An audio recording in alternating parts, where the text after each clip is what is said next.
"We are so proud of our only son," Richard Carter said into the microphone, while Ethan stood less than 20 feet away and realized in that instant that he had never truly belonged to his own family. The ballroom at the Grand Harbor Hotel shimmered in warm amber light, crystal chandeliers reflecting off polished marble floors, round tables dressed in ivory linen and gold-trimmed china arranged with careful precision. It was Richard and Margaret Carter's 40th wedding anniversary, a celebration planned down to the last detail, complete with a live jazz trio, a towering white cake, and a slideshow projected across two enormous screens. 200 guests filled the room, business associates, church friends, neighbors who had watched the Carters climb steadily through the ranks of suburban respectability over 4 decades. Ethan stood near the back beside a decorative column wrapped in white roses, a half-full glass of sparkling water resting in his hand. He wore a navy suit he had bought 3 years earlier for a corporate conference, pressed carefully that morning as if neatness alone could secure his place in the evening. On the screen behind his father, photographs faded in and out, black and white images of young love, then family vacations, then graduations. When the first photo of Daniel appeared, the crowd responded with warm laughter. "That boy was always destined for greatness," Margaret called out affectionately from her seat at the head table, her hand resting proudly on Daniel's shoulder. The slideshow continued, frame after frame of Daniel's soccer trophies, Daniel's college acceptance letter, Daniel shaking hands with city officials at a ribbon-cutting ceremony. Ethan waited for a photo that included him alone. One never came. In group pictures, he appeared only at the edges, slightly out of focus, half turned away. Richard raised his glass. "Daniel is the reason we stand here tonight, so fulfilled," he declared. "He's the son who carried our name forward." Applause rippled across the room like polite rainfall. Ethan felt it land against him without warmth. He kept his expression neutral, the corners of his mouth lifted just enough to avoid questions. No one seemed to notice that the phrase, "only son," had erased him entirely. A server brushed past him with a tray of champagne flutes, offering a courteous nod that lasted longer than any acknowledgment from his own parents that evening. Ethan glanced toward the head table. Margaret was adjusting Daniel's tie, smoothing it down with careful fingertips, whispering something that made him grin. For a moment, Ethan wondered if he had misheard, if perhaps the noise of the band tuning instruments had swallowed part of the speech. But then Richard repeated it. "To our only son." Clear, confident, intentional. The guests clinked glasses again.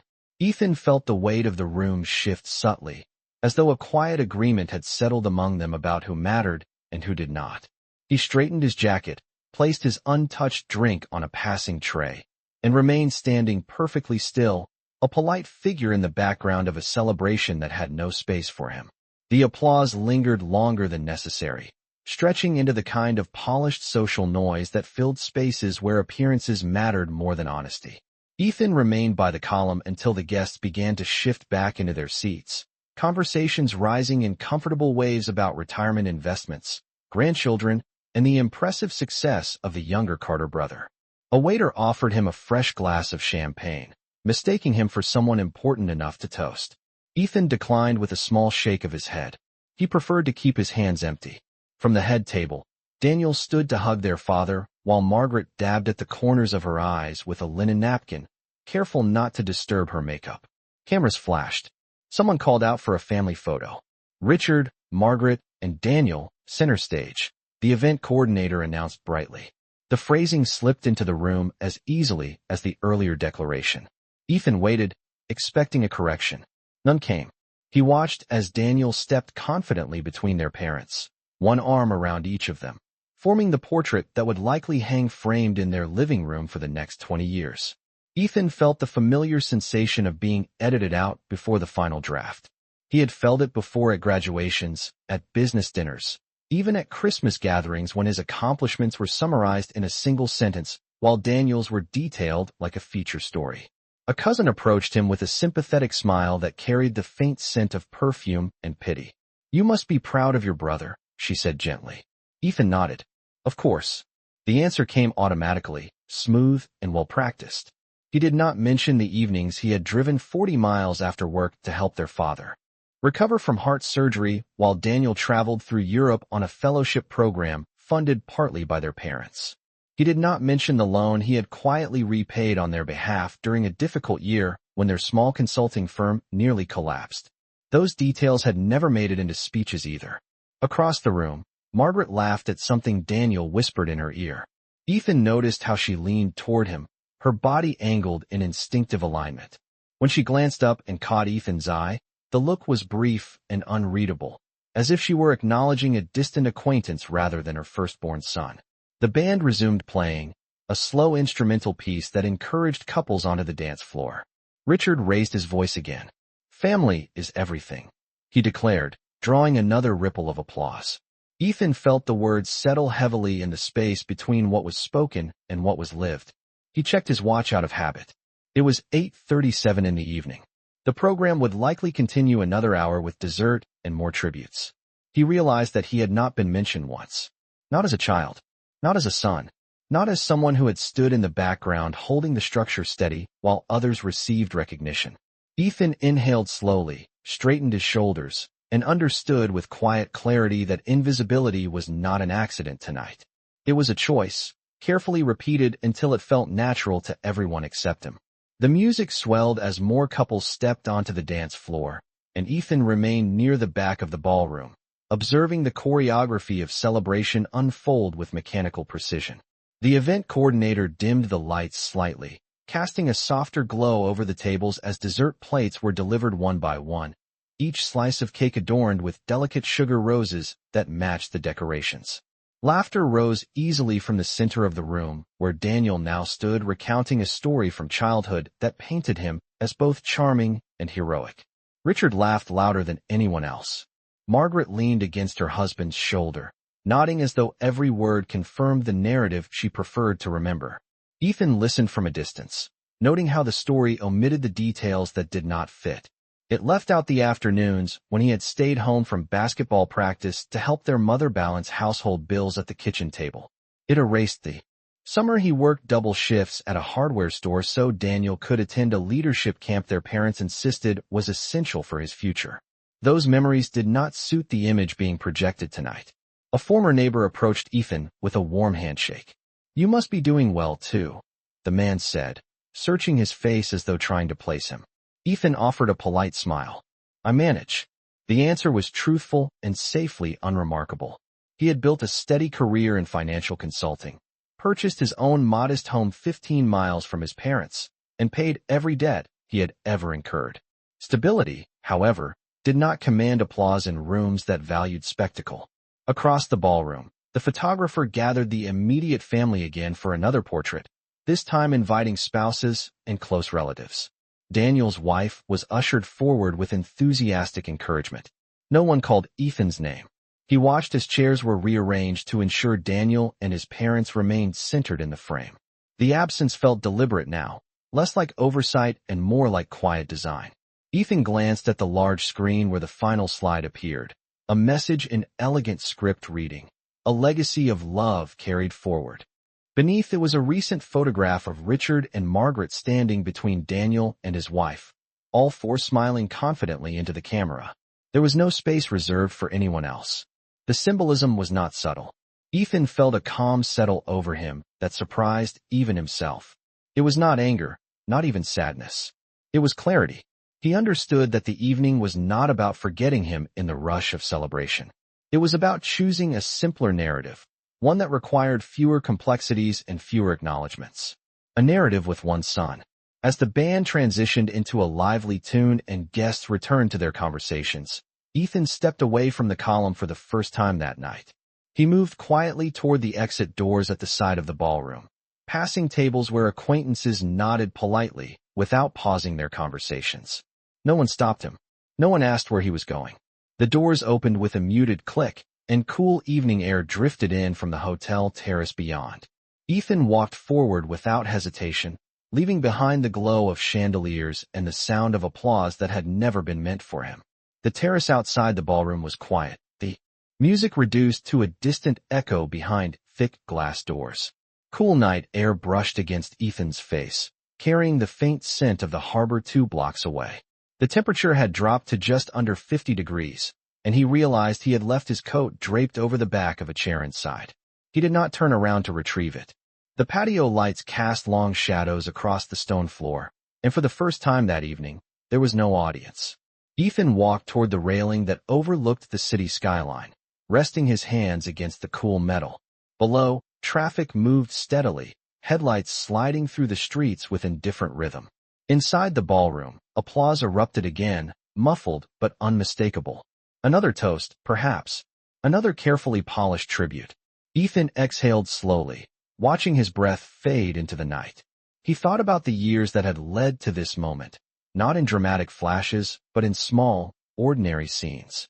A hospital waiting room with outdated magazines where he had sat alone at 2 in the morning while his father recovered from surgery. A kitchen table covered in unpaid invoices that he had quietly sorted through so his mother would not panic. A graduation ceremony where his name had been pronounced correctly but quickly, without fanfare. He had never demanded recognition. He had only assumed presence was enough. The glass doors opened briefly behind him, and a group of guests stepped onto the terrace, laughing about the dessert selection. None of them addressed him directly. One nodded politely before turning away, already immersed in another conversation. Ethan realized how easily he blended into the background of his own family's milestone. It was not a single comment or a forgotten introduction that unsettled him. It was the pattern, the repetition, the quiet editing of his existence until the story felt seamless without him. His phone vibrated in his pocket. He removed it and saw a text message from an unknown number that he quickly recognized as the event coordinator confirming that the final family portrait would be ready for viewing in 10 minutes. He stared at the message for a moment, then locked the screen without responding. Another round of laughter spilled through the doors as they opened and closed again. He imagined the framed photograph that would eventually sit on his parents' mantel, capturing a version of the evening polished beyond truth. He could see it clearly, Richard and Margaret in the center, Daniel at their side, smiles aligned and confident. No visible gaps. No evidence of absence. Ethan stepped back from the railing. The clarity that had begun forming inside him earlier now settled fully into place. He understood that staying would mean accepting a role that diminished him quietly but consistently. Leaving would not cause a scene. It would not interrupt the program or force uncomfortable explanations. It would simply remove him from a narrative that had already chosen its cast. Ethan walked across the terrace toward the stairwell that led down to the hotel lobby. His footsteps echoed softly against the stone, steady and unhurried. Inside the ballroom, the celebration continued without pause. The stairwell was nearly empty, lit by soft recessed lights that cast a muted glow against beige walls. Ethan descended slowly, one hand grazing the polished wooden railing, listening to the faint rhythm of music still pulsing above him through layers of concrete and steel. Each step felt deliberate, not rushed, not dramatic, simply measured. In the lobby, the atmosphere shifted completely. Guests checking in for unrelated events stood in small clusters near the front desk, unaware that a celebration upstairs was quietly redefining a family. A large arrangement of white lilies sat in the center of the marble floor, their scent subtle but noticeable. Ethan paused near the revolving doors, catching his reflection in the glass. His tie remained perfectly straight, his expression calm. No visible sign of what had just unfolded. The valet attendant glanced toward him with professional courtesy. "Good evening, sir. Are you heading out?" Ethan nodded once. "Yes." His voice was steady. Outside, the city air felt cooler than before, a light breeze moving through the trees lining the sidewalk. The parking lot stretched ahead, illuminated by evenly spaced lamps that cast pale circles onto the pavement. He walked toward his car, the sound of his dress shoes against concrete echoing faintly in the quiet. Halfway there, his phone vibrated again. This time the name on the screen was clear. Margaret. He looked at it for several seconds, watching the call ring through. Inside the hotel, laughter likely continued. Another toast. Another photograph. He let the call go unanswered. Moments later, a message appeared. "Where did you go?" "We are about to cut the cake." The wording was simple, almost practical, as though his absence were an inconvenience rather than a concern. Ethan opened the car door and sat behind the wheel without responding. The interior light flickered on briefly before dimming. He placed his phone face down in the cup holder. Through the windshield, he could see the hotel entrance, guests moving in and out beneath the bright canopy. No one came searching. No one stepped outside, scanning the parking lot. He started the engine, the quiet hum grounding him in a way the ballroom never had. For years, he had convinced himself that patience was loyalty, that silence was maturity, that standing at the edge of the frame still counted as being included. Tonight had clarified something different. Inclusion required acknowledgment. Recognition required intention. Neither had been extended. The message notification chimed again, this time from Richard. Do not make this about you. Ethan read the words once, then turned his gaze forward. The street ahead was clear, traffic light, the city moving on without hesitation. He placed the car in reverse, eased out of the parking space, and drove toward the exit of the lot. The hotel grew smaller in his rearview mirror, its windows glowing warmly against the dark sky. Inside, the celebration continued uninterrupted. Outside, Ethan drove steadily down the road, not accelerating, not looking back, simply continuing forward into a quiet that finally felt honest.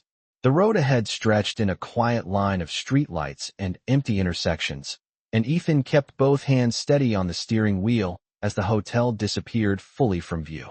The city at night had a way of simplifying things. Storefronts were closed, office buildings dark, traffic reduced to a few distant headlights moving in patient silence. He drove without turning on the radio. He preferred the absence of sound. At a red light 3 miles from the hotel, his phone vibrated again in the cup holder. This time it was Daniel. Ethan let the call ring until it stopped. A message followed almost immediately. You embarrassed Mom and Dad by leaving. The phrasing settled heavily in the quiet cabin of the car. Ethan read it once at the next stoplight, then locked the screen again. The accusation felt familiar. Responsibility had always shifted toward him when something disrupted the image. If tension appeared, it was because he had reacted incorrectly. If distance grew, it was because he had misunderstood. He drove past the exit that would have taken him toward his parents' neighborhood, continuing straight instead. 15 minutes later, he pulled into the driveway of his own modest home, a 2-story townhouse with a small front porch and a single porch light that flickered slightly in the wind. The house was not large, not impressive, but it was entirely his. He turned off the engine and remained seated for a moment, listening to the ticking sound as the car cooled. Another message appeared. Margaret again. We will talk about this tomorrow. The words were measured, composed, as if the evening had been a minor scheduling error. Ethan stepped out of the car and closed the door gently, the sound echoing faintly in the quiet suburban street. Inside his house, the air felt still and undisturbed. He loosened his tie and placed his keys in the small ceramic bowl by the door. The living room was dim except for a single lamp near the couch. On the wall hung framed photographs he had chosen himself. A hiking trip in Colorado, a conference award ceremony, a candid picture of him laughing with colleagues at a small restaurant downtown. There were no staged family portraits dominating the space. His phone vibrated again on the entry table. This time it was a longer message from Richard. You made a scene by walking out. This night was not about you. Do not be dramatic. Ethan read each sentence slowly. He felt no surge of anger, only confirmation. The narrative would remain consistent regardless of his perspective. He placed the phone face down once more and walked into the kitchen, pouring himself a glass of water from the tap. The clock on the stove read 9:28. Upstairs, the house remained quiet. No applause, no speeches, no careful editing. Ethan leaned against the counter, the cool towel steady beneath his palms. For the first time that evening, he allowed himself to acknowledge what had already been clear for years. He had not left to cause disruption. He had left because staying would have required shrinking further. And he had finally reached the limit of how small he was willing to become. Upstairs, the house remained still, and Ethan carried his glass of water into the living room before lowering himself onto the couch. The lamp beside him cast a soft yellow circle against the wall, illuminating the quiet order of a space he had built deliberately. No one here had rearranged the narrative for him. No one had edited his place in it. His phone remained on the kitchen counter, screen face down, vibrating occasionally with new messages that he did not rush to read. The silence felt unfamiliar at first, like a room after guests have left and the air has not yet settled. He leaned forward, elbows resting on his knees, and allowed the memories to surface without resistance. There had been signs long before tonight. The family newsletter Margaret mailed every December that listed Daniel's promotions in bold paragraphs, while summarizing Ethan's achievements in a single polite sentence. The church luncheon where Richard introduced Daniel as his pride and joy, and then referred to Ethan simply as the older one. The subtle adjustments in tone when guests asked about both sons, as if one story deserved elaboration and the other required only acknowledgment. Ethan had accepted these moments as minor oversights, temporary lapses in enthusiasm. He had told himself that maturity meant not competing for applause. Yet patterns, when repeated often enough, formed conclusions that could no longer be ignored. His phone vibrated again. This time the notification preview showed a family group message. Daniel had written, "We can discuss this like adults tomorrow." Ethan stood, walked back into the kitchen, and turned the phone over in his hand. He read the entire thread slowly. Margaret expressed disappointment. Richard emphasized respect. Daniel suggested that leaving early had shifted attention away from the celebration. No one mentioned the words spoken into the microphone. No one questioned the phrasing that had erased him. The conversation focused solely on his departure. Ethan felt the calm within him deepen rather than crack. He understood that defending himself would require explaining emotions that had already been dismissed. It would invite further minimization. He set the phone down and walked toward the staircase, ascending one step at a time. In his bedroom, he removed his jacket and hung it neatly in the closet. The faint scent of cologne lingered in the fabric, a reminder of how carefully he had prepared for an evening that had not prepared for him. He changed into a simple cotton shirt and sat at the edge of his bed. Through the window, the neighborhood appeared undisturbed, porch lights glowing softly along the street. Somewhere across town, dessert plates were being cleared, and the final photograph of the night was likely already taken. Ethan lay back against the pillows and stared at the ceiling. He did not feel anger. He felt distance. Not the impulsive kind that erupts in arguments, but the steady kind that forms when clarity replaces expectation. For years he had waited for balance, for a moment when acknowledgment would arrive naturally. Tonight had shown him that waiting was its own quiet surrender, and he no longer intended to offer that. The house remained quiet long after midnight, and Ethan eventually rose from the bed when sleep refused to come. The digital clock on his nightstand read 12:42 in steady red numbers. He walked back downstairs, each step deliberate, the wooden stairs creaking softly beneath his weight. In the kitchen, he turned on only the small light above the sink, allowing the rest of the house to remain dim. His phone still rested where he had left it. The screen displayed a final message time-stamped 11:36. "We expect you at brunch tomorrow to clear this up." It was from Margaret. No apology. No acknowledgement. Only expectation. Ethan unlocked the phone and scrolled slowly through the thread once more. The repetition struck him more clearly now. The focus remained on how his absence had affected the evening.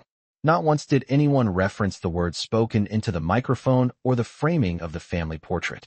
The narrative had already been sealed. He set the phone down and opened the refrigerator, taking out a carton of orange juice and pouring a small glass. The ordinary motion grounded him. He leaned against the counter, sipping slowly, and let his mind drift back to a memory from years earlier. He was 16, standing in the driveway after a baseball game he had won with a decisive hit in the final inning. His father had shaken his hand with restrained approval before turning to discuss Daniel's upcoming science fair project with a neighbor. The moment had been brief, almost invisible, yet it had carried the same quiet imbalance that defined tonight. Ethan placed the empty glass in the sink and dried his hands with a dish towel.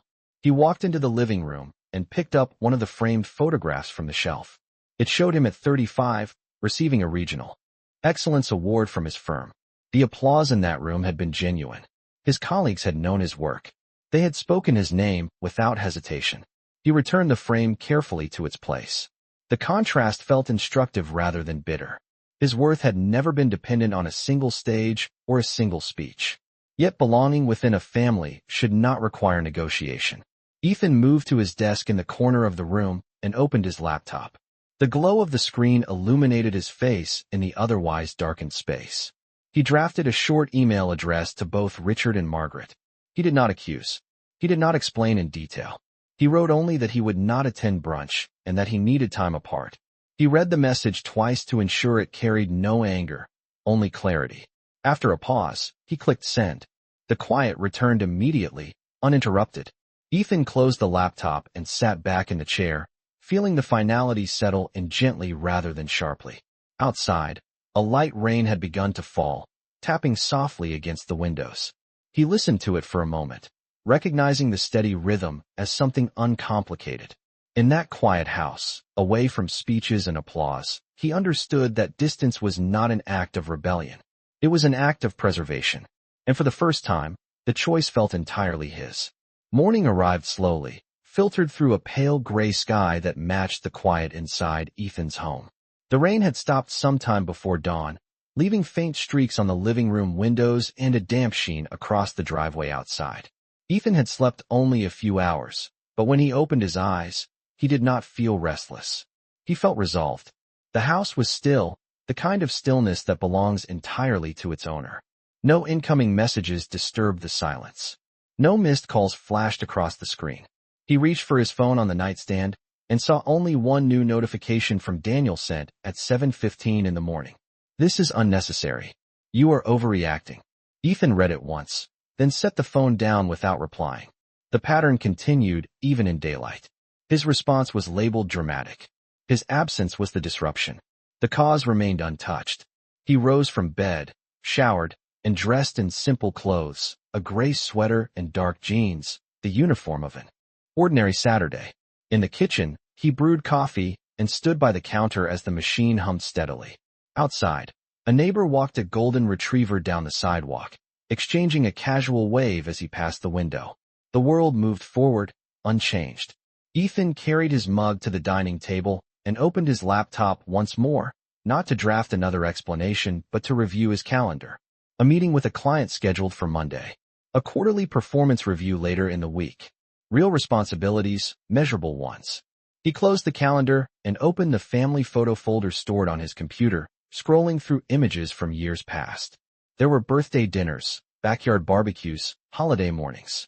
In nearly every photograph, Daniel stood at the center. Ethan appeared at the edge, smiling, present but peripheral. He studied one image in particular from a Thanksgiving 5 years earlier. Richard carved the turkey while Margaret beamed at Daniel across the table. Ethan sat 2 seats down, half turned toward someone outside the frame. The composition felt familiar now, almost symbolic. He closed the folder without lingering. His phone buzzed again.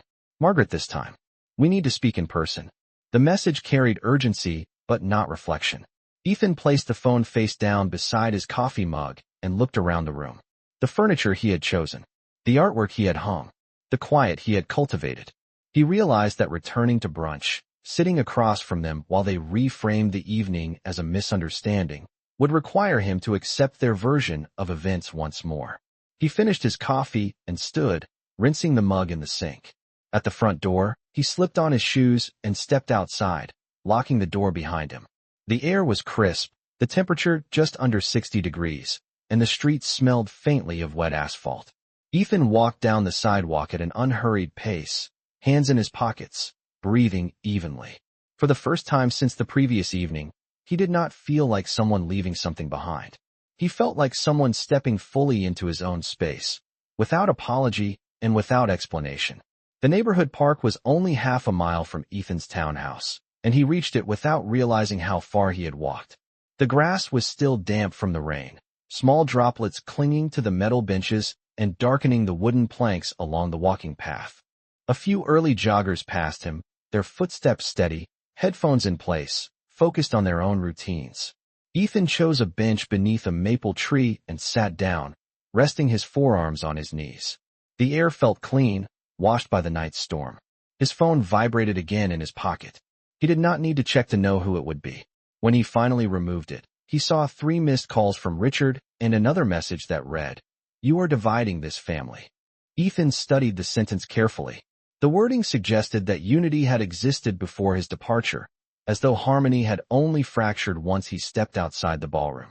He placed the phone beside him on the bench and watched a father guide a small child across the playground nearby. The man crouched to adjust the child's jacket, then stood back as she ran toward the slide. The interaction was simple, instinctive, unguarded. Ethan felt no envy, only recognition of something he had once believed unconditional. He considered the years he had spent trying to maintain balance within his own family. Calling first, visiting often, offering help without being asked. When Daniel relocated for work 3 states away for 2 years, Ethan had remained nearby, attending Sunday dinners, handling errands, driving his parents to appointments. He had assumed proximity meant participation. Yet proximity without acknowledgment eventually becomes invisibility. His phone lit up once more. Daniel again. Mom is very upset. This could have been handled privately. Ethan inhaled slowly, feeling the familiar attempt to shift responsibility settle over him. The implication was clear. Public discomfort was unacceptable. Quiet exclusion was not. He turned the phone off completely this time and slipped it back into his pocket. The silence that followed felt deliberate, chosen rather than imposed. A breeze moved through the branches above him, scattering a few damp leaves onto the path.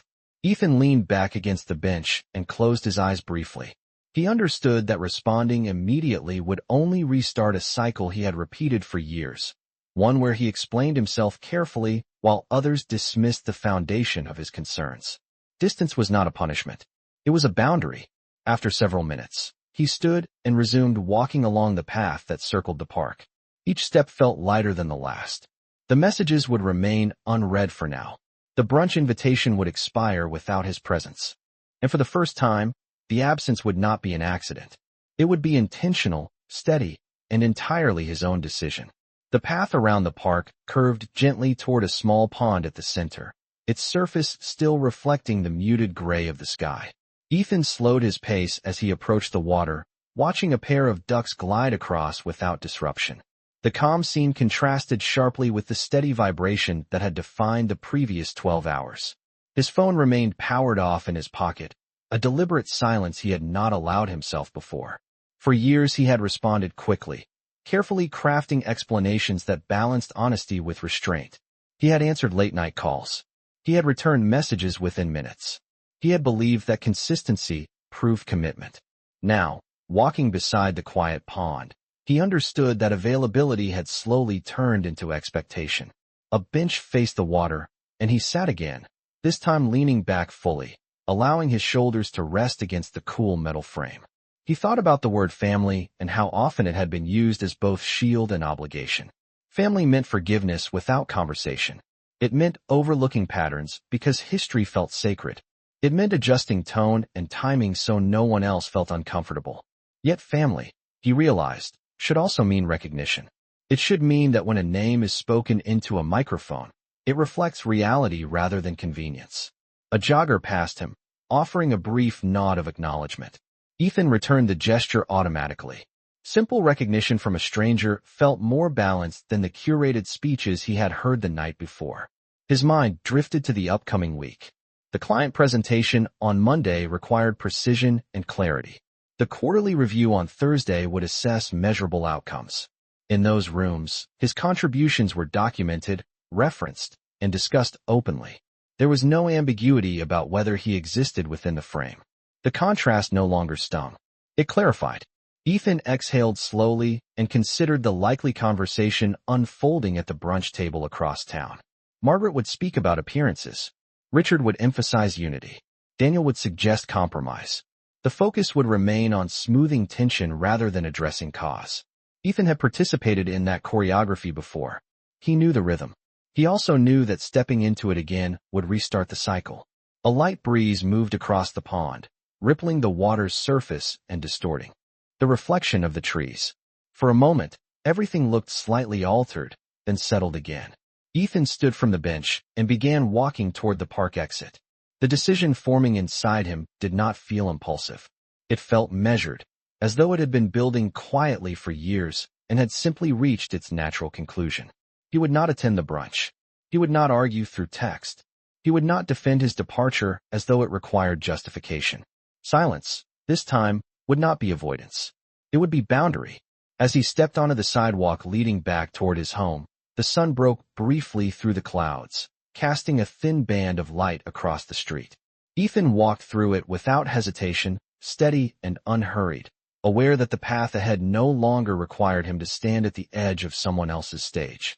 By the time Ethan reached his front door again, the clouds had begun to thin, leaving streaks of pale blue across the late morning sky.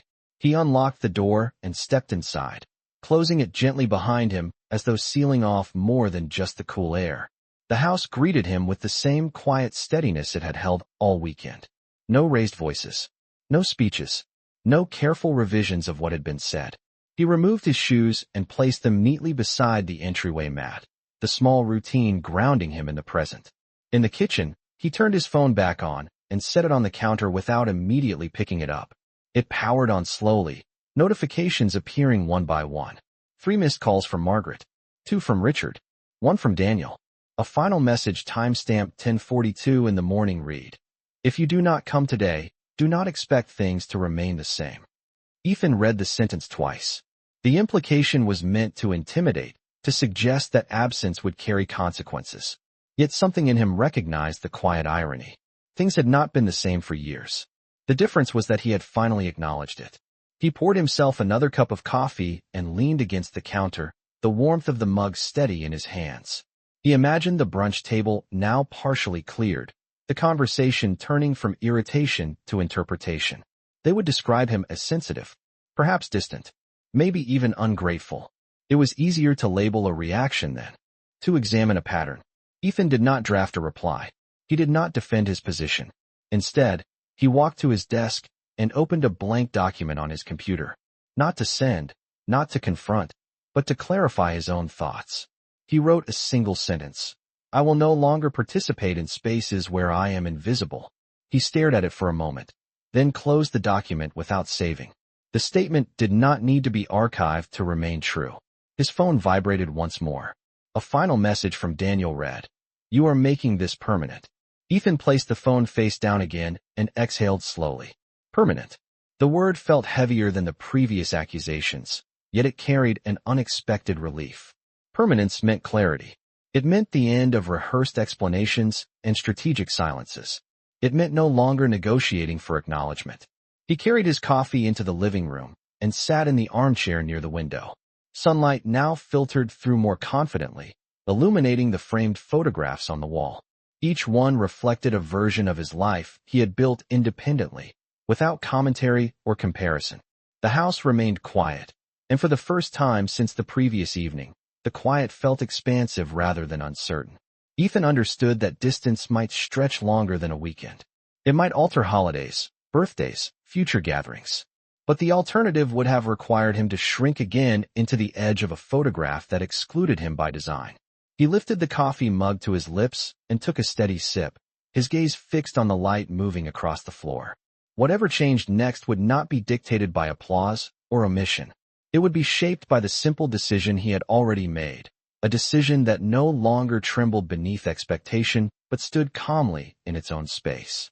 The afternoon unfolded with a quiet steadiness that felt almost unfamiliar, as if the world had shifted slightly while Ethan remained in place.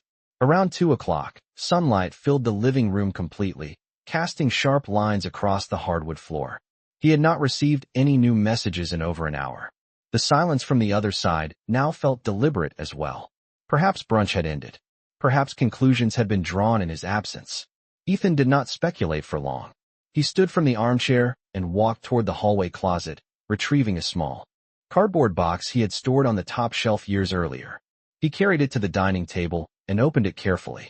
Inside were old family photographs and holiday cards that Margaret had once insisted on mailing every December. He lifted one photograph at a time. A beach trip when he was 10, sand clinging to his legs while Daniel sat on their father's shoulders. A Christmas morning where he held a sweater neatly folded in his lap, while Daniel tore open a larger box, laughter filling the frame. Ethan did not feel bitterness as he examined them. He felt recognition. The patterns had not begun recently. They had simply grown more visible with time. He selected one photo from the stack, a rare image of him alone with his father at a county fair. They stood beside a Ferris wheel, both looking slightly uncomfortable in front of the camera. He remembered that day clearly. Richard had promised they would return the following year. They never did. Ethan placed the photo back in the box and closed the lid. Memory did not require display to remain valid. He carried the box back to the closet and slid it onto the shelf, this time pushing it farther back. When he returned to the kitchen, his phone lit up once more. A single message from Margaret appeared. "We hope you reconsider." The tone had shifted subtly from command to appeal. Ethan read it carefully. Hope, he realized, often surfaced only when control slipped. He did not respond immediately. Instead, he stepped outside onto the small front porch, sitting on the wooden step and looking down the quiet residential street. A breeze moved through the trees, scattering a few dry leaves across the pavement. Children's voices echoed faintly from a yard several houses away. Life continued, uncomplicated by speeches or declarations. Ethan turned the phone over in his hand and finally typed a short reply. "I need space. I will reach out when I am ready." He read the sentence once, ensuring it carried no accusation, no explanation beyond what was necessary. Then he pressed send. The message was clear, contained, and free of negotiation. He placed the phone beside him on the porch and leaned back against the railing, closing his eyes briefly as the sunlight warmed his face. For the first time since the anniversary celebration, the tension in his shoulders eased completely. The next step would not be dramatic. There would be no final confrontation, no public statement. There would only be distance, measured and consistent. And in that distance, Ethan understood that he was no longer waiting for someone else to confirm his place. He had already stepped into it himself. The reply from Margaret did not come immediately, and that absence felt different from the earlier silence. This time it carried weight rather than dismissal. Ethan remained seated on the porch for several more minutes, watching the late afternoon light stretch across the street. When his phone finally vibrated, the message was brief. "Take the time you need." There were no additional sentences, no subtle reminders about appearances, no references to unity or expectation. The simplicity of the words surprised him more than any argument would have. He did not interpret them as understanding, only as a pause. And for now, a pause was enough. Ethan stood and stepped back inside, closing the door gently behind him. The house felt steady, unchanged by the exchange. He moved through the living room and into the kitchen, tidying the counter where his coffee mug still rested. Small tasks grounded him. He wiped the surface clean, aligned the chairs at the dining table, and opened a window slightly to let fresh air circulate. The quiet routine felt intentional rather than distracting. His phone remained silent. Daniel had not responded to the earlier message. Richard had not called again. For the first time in years, the absence of immediate reconciliation did not make Ethan uneasy. It felt honest. He walked upstairs and opened the closet once more, retrieving a small notebook he had not used in months. Sitting at his desk, he opened it to a blank page and began writing in clear, steady handwriting. Not accusations, not grievances, simply observations. He wrote about patterns he had ignored, about moments when silence had cost him more than speaking might have. He wrote about the difference between loyalty and self-erasure. The act of putting the thoughts on paper clarified them further. He did not plan to send the pages to anyone. They were not for performance. They were for alignment. Outside his window, the sky deepened toward evening, soft shades of orange fading into gray. Ethan closed the notebook and set it aside. He turned his phone on again briefly, confirming there were no new messages, then powered it down once more. The choice to disconnect no longer felt reactive. It felt measured. He changed into a comfortable sweatshirt and prepared a simple dinner, moving through the kitchen without hurry. As he sat down to eat, the house carried no tension, no rehearsed conversations echoing through the walls. There was only the steady rhythm of his own breathing and the quiet hum of the refrigerator. He understood that space would reveal more than confrontation ever could. In distance, reactions would surface unfiltered. In silence, priorities would become visible. Ethan did not know what the next week would bring. There might be attempts at persuasion. There might be further accusations. Or there might be continued quiet. For now, he accepted the uncertainty without rushing to resolve it. The boundary he had drawn did not need immediate validation to remain real. As night settled fully outside, Ethan washed his plate, turned off the kitchen light, and walked upstairs with a calm that felt earned rather than assumed. Whatever shifted next would do so without him shrinking to accommodate it. And that understanding settled into him with steady, unwavering clarity. Monday morning arrived with a quiet predictability that Ethan welcomed. The alarm sounded at 6:30, and he rose without hesitation, the routine steadying him in ways the weekend had unsettled. Sunlight filtered faintly through the blinds, carrying the pale promise of a clear day. He powered his phone on while dressing for work, expecting a series of overnight messages. There were none. No missed calls. No follow-up appeals. The silence had extended into a new week. Ethan paused for a moment, studying the blank notification screen. The absence did not feel accidental anymore. It felt intentional, perhaps even strategic. He buttoned his shirt, tied his tie carefully, and stepped downstairs to prepare coffee before leaving. The kitchen clock read 7:15. In less than an hour, he would sit across from a client discussing investment projections and quarterly performance targets. Numbers would be analyzed. Decisions would be justified with data. Accountability would be mutual. The contrast between that clarity and the ambiguity of his family dynamic felt sharper now. As he drove toward his office downtown, traffic moved steadily along the interstate, brake lights blinking in synchronized rhythm. Ethan kept his eyes forward, hands firm on the wheel. He did not replay the speeches or the messages.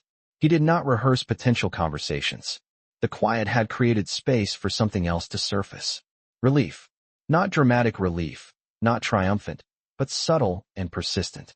At the office building, he parked in his usual spot and walked through the glass doors with measured confidence. The lobby buzzed softly with morning greetings and the sound of elevators opening and closing. A colleague nodded at him as they stepped inside together. "Ready for the Johnson meeting?" she asked. Ethan offered a calm smile. "Absolutely." In the conference room, charts illuminated the screen as he presented his analysis with steady precision. Questions were asked. He answered directly. His name appeared on the title slide in bold lettering, acknowledged without hesitation. The room responded to his input, referencing his conclusions, engaging his perspective. No one edited him out of the narrative. When the meeting concluded, the client extended a hand. "We appreciate your clarity." The words were simple, yet they carried weight. Recognition did not need to be theatrical. It needed to be accurate. Back at his desk, Ethan glanced at his phone once more. Still no new messages. He understood that silence from his parents might be a test, a waiting game designed to see who would reach out first. For years, he would have already done so, smoothing tension before it solidified. Now, he leaned back in his chair and turned his attention to the next item on his calendar. He was not waiting. He was working. The difference felt significant. As the afternoon sun cast angled light across the office floor, Ethan realized that distance had not destabilized him. It had clarified him.